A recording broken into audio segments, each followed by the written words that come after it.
오늘 여러분과 더불어서 다윗왕과 안상홍님이라는 주제 속에 이 시대에 우리 인류를 구원하기 위해서 이 땅에 오신 하나님에 대해서 함께 또 살펴보는 시간을 갖도록 하겠습니다. 성경은 참으로 위대한 예언서입니다. 예수님께서 2000년 전 이 땅에 오셨을 때 베들레헴에 탄생하실 것도 이미 예언해 두셨고, 처녀의 몸에서 탄생하실 것도 미리 예언해 놓으셨고, 또 돌아가실 때에는 부자의 묘실에 안치되실 것도 미리 예언해 놓으셨고, 또 우리 죄를 대속하기 위해서 십자가에 또 피 흘려 운명하시는 이 모든 장면까지 선지자들은 아주 낱낱이 기록했습니다. 자, 그렇다면 2000년 전 예언만 그런 것이 아니라 오늘날 이 마지막 시대 두 번째 인류를 구원하기 위해서 이 땅에 오신 그 하나님에 대해서도 그런 어떤 예언들을 성경 곳곳에 나열하고 있는 가운데 있습니다. 데살로니가 전서 5장 19절의 말씀 함께 보시겠습니다. 성령을 소멸치 말고 예언을 멸시치 말고 범사에 헤아려 좋은 것을 취하고 악은 모든 모양이라도 버리라고 했습니다. 우리 사람들은 성경의 예언이 그렇게 되어 있다 해도 이 시대에 한 번도 겪어보지 못한 일이니까 설마 그런 일이 과연 있을까 이렇게 또 여겨버리는 무지함 속에 살아가고 있습니다만, 우리 하나님께서는 결코 성령을 소멸치 말고 예언을 멸시하지 말라고 했습니다. 계시록 22장 18절의 말씀 보도록 합니다. 내가 이 책에 예언의 말씀을 듣는 각인에게 증거하노니 만일 누구든지 이것들 외에 더하면 하나님이 이 책에 기록된 재앙들을 그에게 더하실 터이요, 만일 누구든지 이 책의 예언의 말씀에서 제하여 버리면 하나님이 이 책에 기록된 생명나무와 및 거룩한 성에 참여함을 제하실 것이다 하고 했습니다. 이 성경은 결단코 사람의 임의대로 가공되거나 인위적인 어떤 힘을 가할 수 있는 그런 부분이 아닙니다. 이 성경은 66권 전체가 전부 성령의 감동함을 입은 사람들이 하나님께 받아서 기록한 예언된 말씀입니다. 그러니 이 예언의 말씀을 우리가 멸시할 수 있습니까? 예언을 멸시한다는 것은 이 말씀을 기록하게 하신 하나님을 멸시하는 거나 다를 바가 없습니다. 결단코 그리해서는 안 되겠죠? 이사야서 52장 7절의 말씀 보겠습니다. 좋은 소식을 가져오며 평화를 공포하며 복된 좋은 소식을 가져오며 구원을 공포하며 시온을 향하여 이르기를 누가 통치하신다고 했습니까? 하나님이 통치하신다 하는 자의 산을 넘는 발이 어찌 그리 아름다운고라고 했습니다. 우리 시온은 전부 하나님이 통치하십니다. 어떤 목회자가 통치하고 지역장, 구역장이 통치하고 이런 것이 아닙니다. 하나님이 통치하시는 곳이 우리 하나님의 교회입니다. 8절의 말씀 보시면 들을지어다 너희의 파수꾼들의 소리로다 그들이 소리를 높여 일제히 노래하니 이는 여호와께서 어디로 오신다고요? 그렇다면 이 예언의 말씀에 더하지도 않고 빼지도 않는다면 하나님께서 오신 곳이 어디라는 사실을 확인할 수 있습니까? 시온입니다. 거기서 뭘 하신다고요? 통치하신다고 했습니다. 이 시온은 하나님께서 세우시고 하나님께서 다스려 나가시는 기관입니다. 그래서 전 세계 만민들이 시온을 흠모하고 시온으로 돌아오기를 원하고 있습니다. 그러나 아무나 오는 시온은 아니죠. 하나님의 백성들이 찾아오는 곳이 시온이 되겠습니다. 8절에 다시 봅니다. 들을지어다 너희의 파수꾼들의 소리로다 그들이 소리를 높여 일제히 노래하니 이는 여호와께서 시온으로 돌아오실 때 그들의 눈이 마주봄이로다. 너의 예루살렘의 황폐한 곳들아 기쁜 소리를 바라며 함께 노래할지어다. 이는 여호와께서 그 백성을 위로하셨고 예루살렘을 구속하셨습니다. 여호와께서 열방의 목전에서 그 거룩한 팔을 나타내셨으므로 모든 땅끝까지도 우리 하나님의 뭘 보았다고 했습니까? 이 세상 모든 땅끝까지 우리 하나님께서 베풀어 주시는 그 구원의 은혜와 역사를 전부 보게 될 것이라는 이 사실도 뭡니까 여러분? 예언이죠. 이 예언은 반드시 이렇게 성취되게 됩니다. 온 세상 땅끝까지도 우리 하나님의 구원을 보았도다 하니까 복음 진리가 땅끝까지 다 들어가서 그들에게 구원의 소식이 다 전파되도록 하나님께서 하시겠다는 뜻 아니겠습니까? 2000년 전 사도들이나 성부시대 때 모든 선지자들은 그 시대마다 구원자께서 이루어 가시는 구원의 역사나 섭리들에 관심을 갖고서 성부시대는 여호와 하나님을 자랑으로 여겼고 성자시대는 예수의 이름을 자랑으로 여겼습니다. 그리고 가는 곳곳마다 주 예수를 믿으라. 그리하면 너와 내 집이 구원을 얻게 될 것이다. 이렇게 자랑하지 않았습니까? 오늘날 이 시대는 우리가 성령과 신부 되신 아버지 어머니를 가는 곳곳마다 어디서든 자랑해야 되겠고 아버지 어머니의 자녀라는 그 사실에 대한 자부심과 긍지를 잃지 마셔야 되겠고 아버지 어머니께 배움받은 대로 시온의 모든 가족들이나 또 아직까지 진리에 들어오지 못한 사람들에게 선한 행실도 선보일 수 있는 우리 모두가 또 되어야 되겠습니다. 자, 그렇다면 오늘 제목이 다윗왕과 안상홍님이신데 이 다윗왕에 대한 그 예언을 성경 속에서 하나하나 확인해 보도록 합시다. 호세아서 3장 4절의 말씀 보시면 이스라엘 자손들이 많은 날 동안 왕도 없고 군도 없고 제사도 없고 주상도 없고 에봇도 없고 드라빔도 없이 지내다가 그 후에 저희가 돌아와서 그 하나님 여호와와 그 왕 다윗을 구하고 다윗을 구한다는 뜻은 찾는다는 의미가 되겠죠. 언제 말이죠? 말일에는 경외함으로 여호와께로와 그 은총으로 나아가리라고 했습니다. 호세아 3장 5절의 이 예언은 참으로 중요한 예언입니다. 말일에 다윗을 찾게 된다고 했습니다.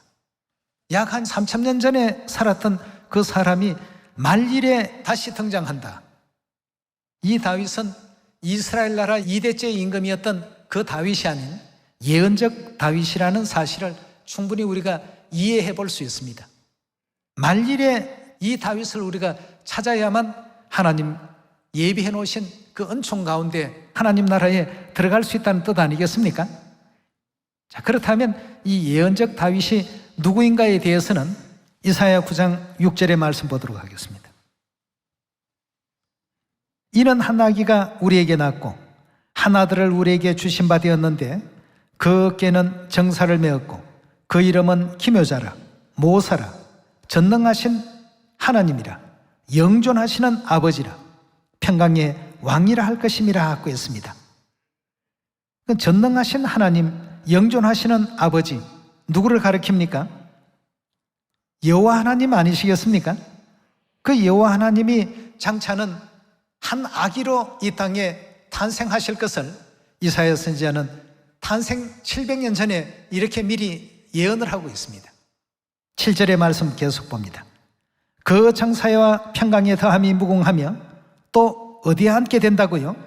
다윗의 위에 앉아서라고요. 여기서 위라고 하는 뜻은 자리 위자지요. 다윗의 그 자리에 앉아서 그 나라를 굳게 세우고 자금 이후 영원토록 공평과 정의로 그것을 보존하실 것이라. 만군의 여호와의 열심히 이를 이루시리라 하고 했습니다. 자, 여호와 하나님이 장차 한 아기로 이 땅에 탄생하실 것인데 탄생하시는 그 아기 누구를 가리키고 있습니까? 예수님이죠. 여호와 하나님이 육체를 쓰시고 이 땅에 오셨을 때 예수라는 이름을 사용하셨습니다. 9장 1절의 말씀 봅니다. 전에 고통하던 자에게 흑암이 없으리로다. 옛적에 여호와께서 서불론 땅과 납달리 땅으로 멸시를 당케 하셨더니 후에는 해변길과 요단 저편 이방의 갈릴리를 영화롭게 하셨나니라.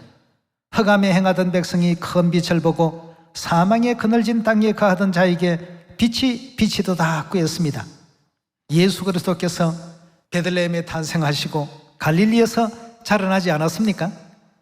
예수님에 대한 내용을 지금 이사야 9장에서 설명하고 있는 대목이 되겠습니다. 예수님은 장차 이 땅에 한 아기로서 오시게 될 여호와 하나님이시여 다윗의 그 왕위에 앉으실 것이다. 누가복음 1장으로 그 예언 성취를 한번 찾아보도록 하겠습니다. 1장 30절의 말씀 보시면 천사가 일러 가로되 마리아여 무서워 말라 내가 하나님께 은혜를 얻었나니라 보라 내가 수태하여 아들을 낳으리니 그 이름을 예수라 하라 저가 큰 자가 되고 지극히 높으신 이의 아들이라 일컬을 것이요 주 하나님께서 그 조상 무엇을 저에게 주신다고요? 다윗의 위를 저에게 주신다고 했습니다. 이사야 9장의 예언이 그대로 지금 이루어지고 있는 장면입니다.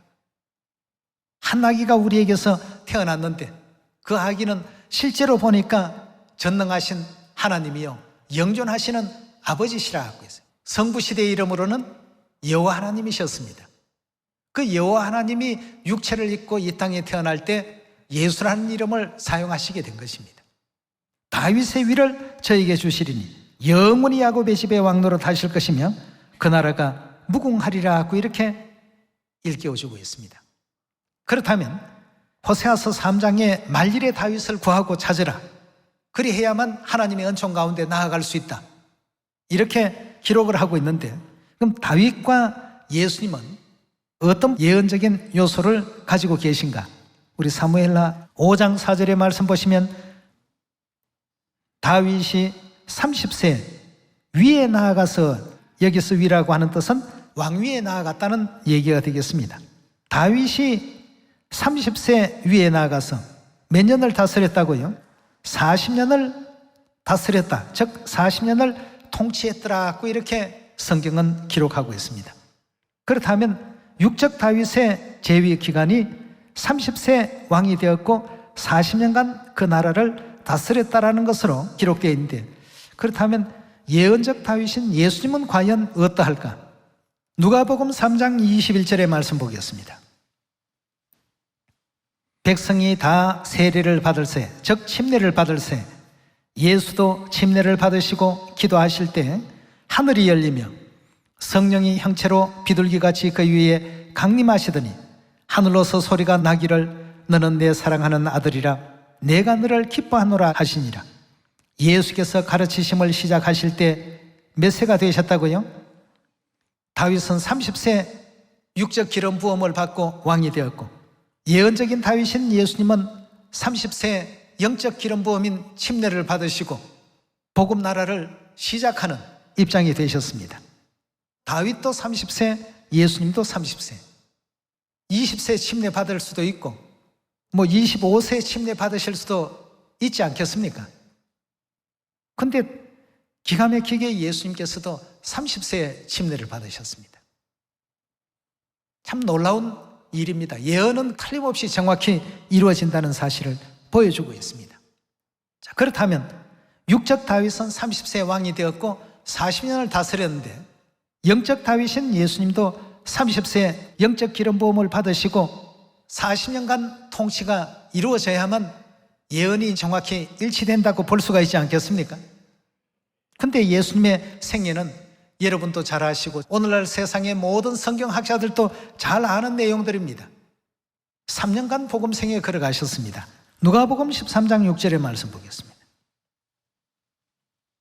이에 비유로 말씀하시되 한 사람이 포도원에 무화과 나무를 심은 것이 있더니 와서 그 열매를 구하였으나 얻지 못한지라 과원지기에게 이르되 내가 3년을 와서 이 무화과 나무 실과를 구하되 얻지 못하니 찍어버리라 어찌 땅만 버리느냐라고 했습니다. 무화과 나무는 이스라엘 나라를 표상하는데 3년을 와서 무화과 나무 실과를 구하되 얻지 못하니 찍어버리라 어찌 땅만 버리느냐고 했습니다. 예수님께서 30세 침례를 받으시고 33세 이 세상에서 떠나시게 됩니다. 이런 어떤 그 내용을 통해서 볼 때 예수님의 예언이 다윗의 예언과 일치되지 않지 않느냐라고 이렇게 의문을 제기하는 사람들도 없지 않아 있습니다. 여기에는 오늘날 우리 구원을 위한 중요한 비밀이 숨겨져 있죠. 초대교회의 모든 진리의 복음이 예수님께서 올리우시고 난 이후에 어찌 됐습니까? 사단 마귀에 의해서 짓밟힘을 당하지 않았습니까? 그렇게 유월절도 없어졌지요. 안식일도 없어졌지요. 새 언약의 모든 절기가 다 없어졌습니다. 하나님을 경배하고 공경할 수 있는 모든 그 중간 매체들이 다 사라져버린 것입니다. 예배를 통해서 하나님을 공경하고 경배를 드리는 것인데 그런 걸 사단이 다 없애버렸습니다. 이래서 이제 이것을 되찾아주기 위해서 태초부터 종말을 내다보신 하나님이시니까 두 번째 이 땅에 다시 오신다라고 했습니다. 그럼 다윗 왕이 재위 기간 40년의 역사 가운데 초림 때 3년 동안 복음 나라를 이루어 가셨습니다만 남은 37년의 그 복음 역사는 재림 때 온전히 다 성취시키시고 이루실 것을 성경은 예언하고 있죠. 우리 그 내용에 대해서 히브리서 9장 말씀 열어보도록 하겠습니다. 27절의 말씀 보시면 한 번 죽는 것은 사람에게 정하신 것이요 그 후에는 심판이 있으리니 이와 같이 그리스도도 많은 사람의 죄를 담당하시려고 단번에 들이신 바 되셨고 구원에 이르게 하기 위하여 죄와 상관없이 자기를 바라는 자들에게 몇 번째 오신다고요? 두 번째 나타나시리라 하고 했습니다.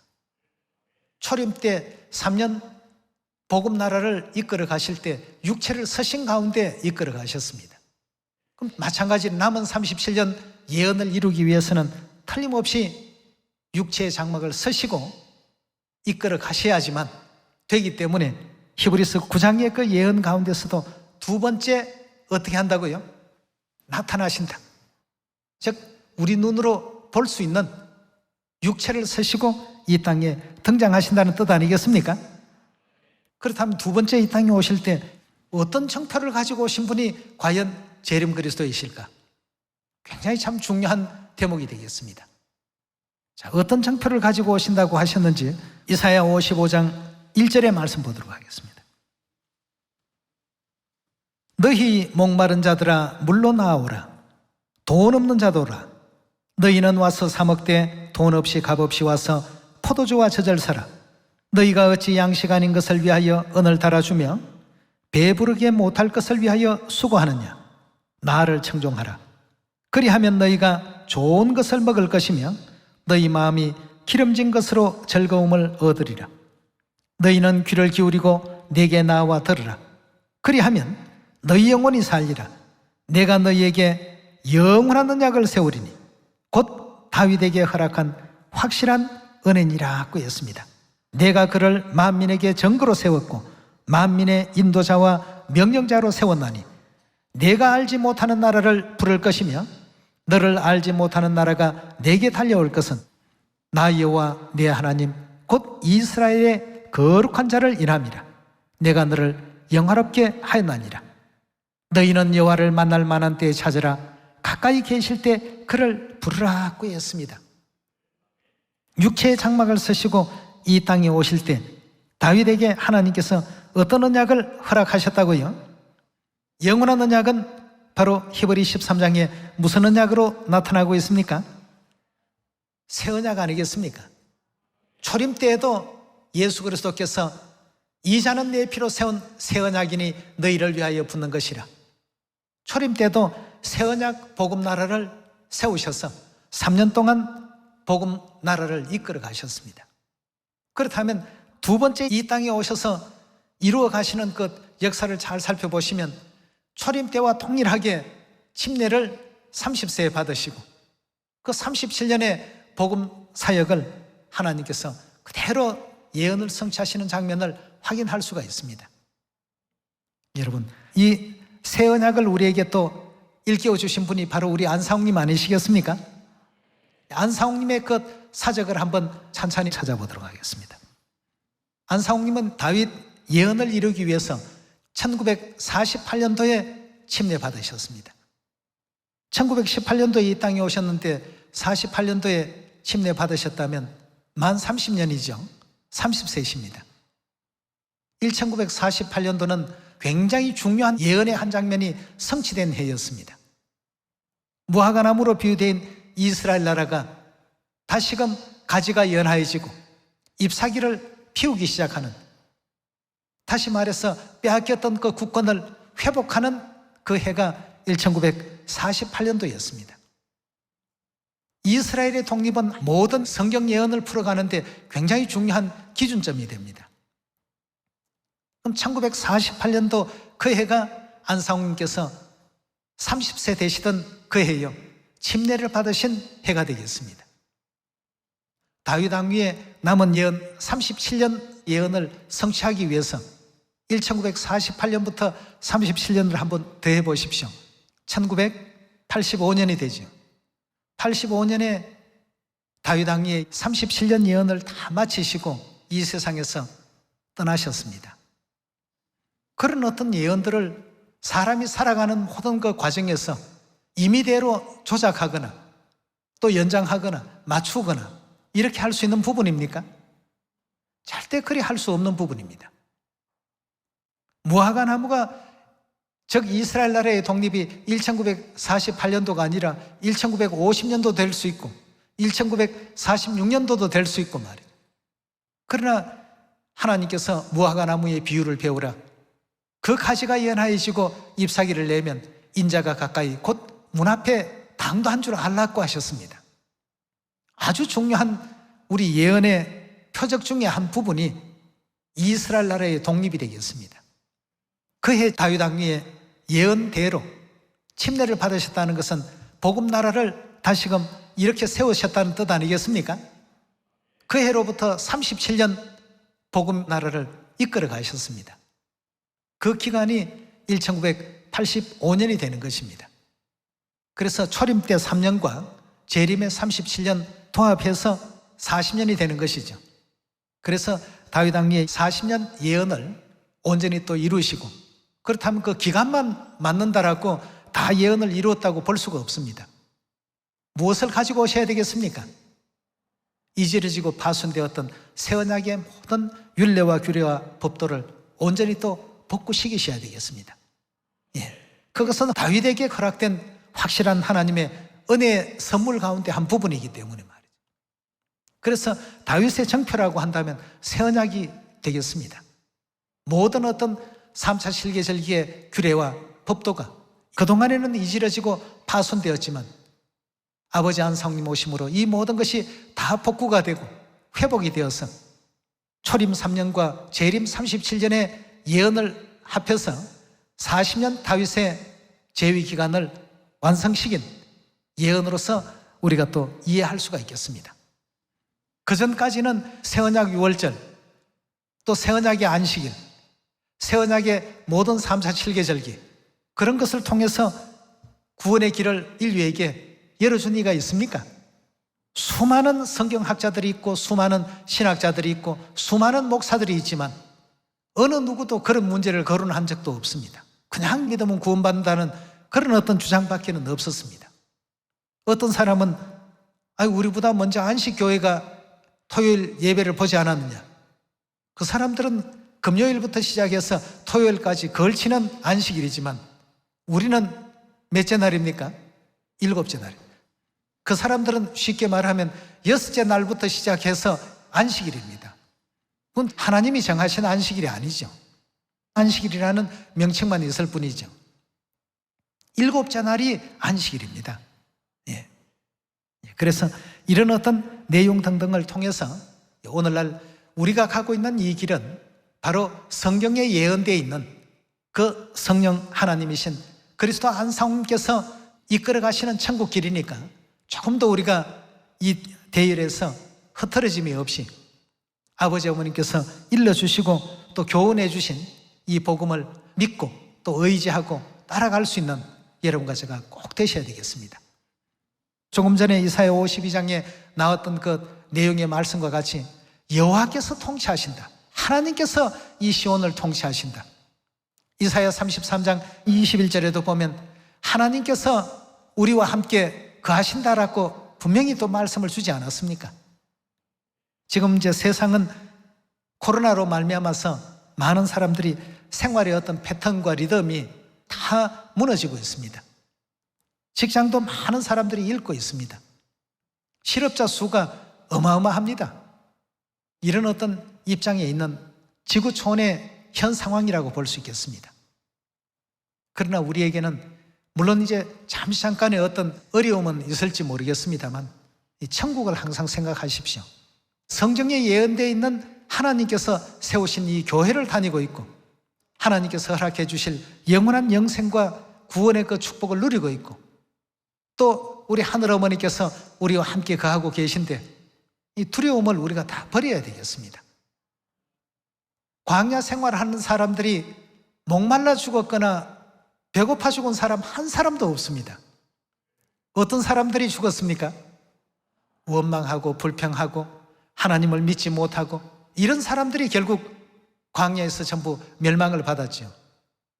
굶주려 죽은 사람 성경 기록이 하나도 없습니다. 마시지 못해서 물이 없어서 죽었다 한 사람도 없습니다.